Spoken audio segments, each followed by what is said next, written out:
Hey everybody, those of you guys who watch my channel regularly probably already saw the videos where I fixed up this tiller that I bought at the flea market, and then I also bought this one at the flea market. I now have fixed this one up, and what I'm going to do now is I'm going to do a little head-to-head comparison of these two tillers to see which one actually performs better, so I can decide which one I'm going to keep and which one I'm going to sell.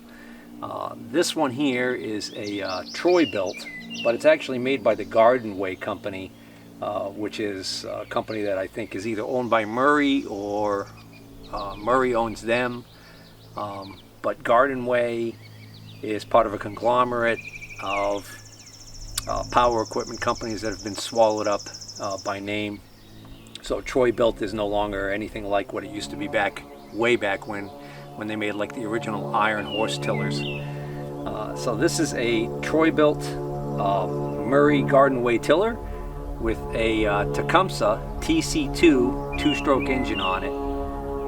This uses a 24-to-1 mix, which is a little unusual. Most of the two-strokes now use 50-to-1 mix. This one here is a Mantis tiller. This particular Mantis tiller, its motor is made by KIORITZ Corp. Kioritz Corp. So I'm not sure what the deal is with that. I know this particular model, when I look it up, apparently this motor was also shared with a lot of Echo equipment back in the day when this was made. This one uses a 50-to-1 mix, which is more typical.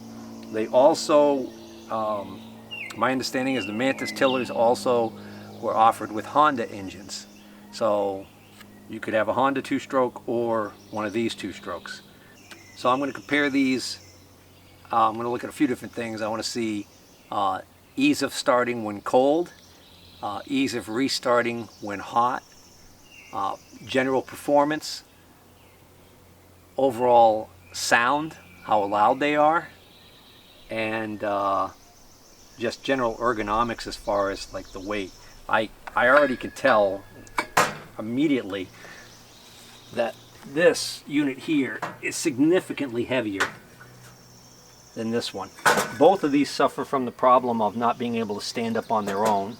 I've got the handles up against the table, but they basically just kind of fall down. So that's a little bit of an annoying feature. There's no stand. The handles do fold on both of these for storage. What's kind of neat on the Mantis is they also have this on here, which when the handles are folded, or even when they're not, this makes this really easy to carry them because it's so much lighter than that one. That's definitely a bonus. The design of the tines on the two units is quite a bit different, so that's something that is going to definitely cause them to perform differently, I'm sure. So you can see the style of the blades on this one. And the Mantis cutters look like they're larger in diameter, and the blades don't have as pronounced a bend on them. So here are the two raised beds that my wife has here, and the one on the left I had previously tilled with the Troy bilt tiller. So I'm going to use some footage from that. I'll splice it in here later to show the comparison. But you can get an idea of what the soil looked like after the tilling was done, as opposed to this is what it looked like before. What you're looking at is you're looking at composted cow manure that we spread on top of this, and it needs to be chopped up and mixed in. It's very chunky. It's like clots. All right, so when we first tried to do that by hand, it was quickly, turning into a fiasco. I have a large full-size tiller, but getting it into the bed here, you can only go a few feet, and then you run out of room. So a little portable tiller like these ones here is just the ticket for this. So what I'm going to do now is we'll do a cold start on these tillers, and we'll start with the Mantis.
Now let's try a hot restart.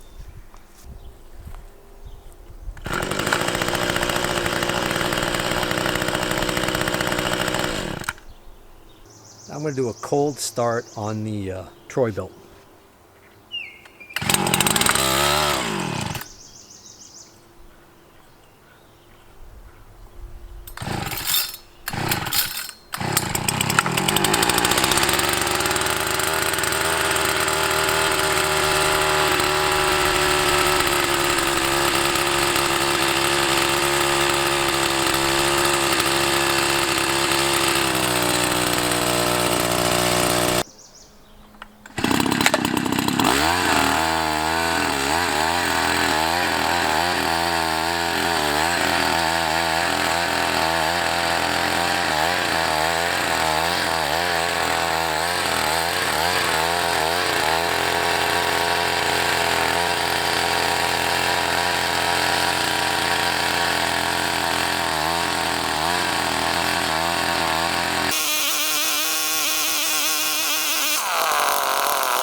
Well guys, I could see pros and cons to both of these tillers.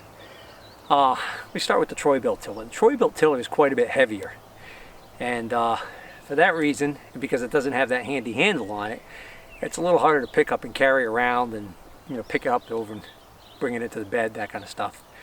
I mean, the Mantis is just so nice and light. Pick it up with one hand, no problem. On the other hand, I think that extra weight on the Troy bilt actually helps it have some down pressure.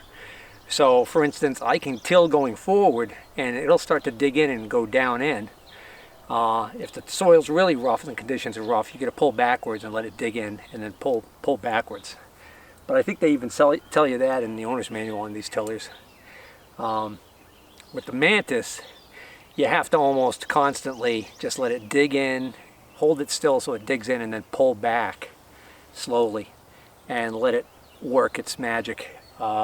If you try and go forward with the Mantis, it has because it's so light, and because those tines are a little bit larger diameter, and I think because of the design, it really wants to just hop around, hop out of the hole. Also, I think on my Troy bilt right now, I've got the max wide open throttle RPM set a little too low. So that might be why it seems to be quite a bit quieter. Although I actually think it's even if it was going faster, I think it would still be quieter than the Mantis. The Mantis is really up there in RPMs. It's running like a chainsaw. The Troy bilt, even though it's a two-stroke, it just seems like it's, I don't know if it's the gearing's different or what, but it seems a little different. So, I don't know. I haven't decided yet which one I'm going to keep. I've got a new air filter coming for the Mantis, but I actually picked up another mini tiller a couple of weeks ago, and that's another Mantis, but it's got a 4-stroke Honda engine on it. So if I could fix that one, I'd be really interested to see how well that one works. Reading the reviews online for Mantis tillers, a lot of people were saying that they had owned Mantis tillers quite a few years ago and that they were really good, and that the newest Mantis tillers, they're not, I saw quite a few people that weren't satisfied with them and wish they hadn't bought them. But I also noticed a lot of people mentioning that their belief was that it was because they got one of the other engines instead of the Honda engine, and that they had, I guess they had believed quite possibly that the Honda engine is better. And if it's like anything else that Honda builds, yeah, Honda engines tend to be more reliable. I mean, mowers, power washers, generators, you name it, if it's got a genuine Honda engine on it, they seem to be pretty well made. Alright, so enough about that. Hope you guys enjoyed this video. If you did, please hit the like button. If you have any comments, feel free to leave them, and take care.